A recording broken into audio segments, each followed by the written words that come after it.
Nicknamed the Student Intifada, the U.S. has witnessed numerous pro-Palestinian protests on college campuses since the October 7th terror attack on Israel. During that time, many of these students were considered the enemy. Somebody walked up to me, screamed at me that I was complicit in genocide, and spit on me. Uriel Appel's college classmate also became a victim of anti-Semitism. Somebody entered her room and flushed her Israel flag down the toilet, then continued to break her mezuzah, the religious scroll that we put on our doors. Tired of tolerating the intolerance, these U.S. college students chose to spend part of their summer in Israel. I would say coming here post-October 7th was a new awakening for me. While most of these students are Jewish, some are Christian.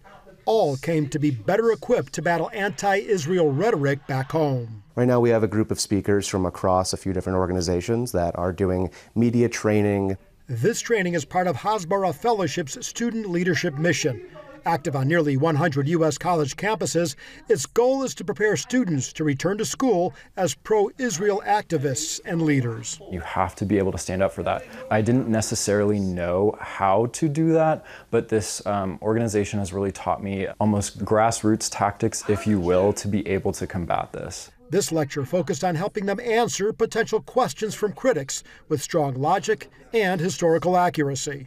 Just even hearing the different things that some of my peers have been doing on this trip really gives me a whole lot of ideas of how to go back and build coalitions with different groups and be more present online and do all of the things that, really bring the issue to the table. In the 10 days they've been here, these students have heard lectures, met officials and soldiers, and talked to Israeli hostage survivors. They've also toured Israel, including the site of the October 7th massacre. Just the sheer destruction. I've never expected to see what a grenade blast aftermath would look like. In Be'eri, the kibbutz that we went to that was persecuted on October 7th, I walked around, the playgrounds are empty. Like, the silence is eerie. It was less about what I saw. When I was in Be'eri, it was the smell. The fact that there's still a putrid smell of death. The major takeaway for Joseph Moskovitz came from conversations he had with IDF soldiers.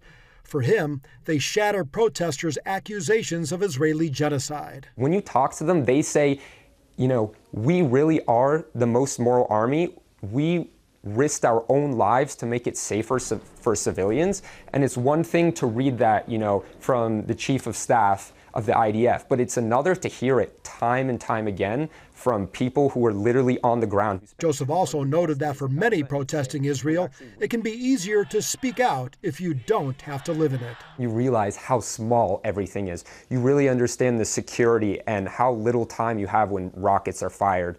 And even just if you've ever been here to experience a rocket, Americans, we have the privilege and to never experience something like that. It's almost unthinkable to the American imagination to have to live under constant rocket fire. As these college students prepare to return for the new school year, they shared how experiencing Israel firsthand has prepared them to speak for truth and against anti-Semitism. And if they're able to say that I am able to have these conversations, I know what I'm talking about now, I feel that I can really say what I need to say, I feel that what we have done has been a success. Anti-Semitism has been around forever, and it probably will be around forever. It's just how we as Christians or people in general stand up for a community that needs to be stood up for.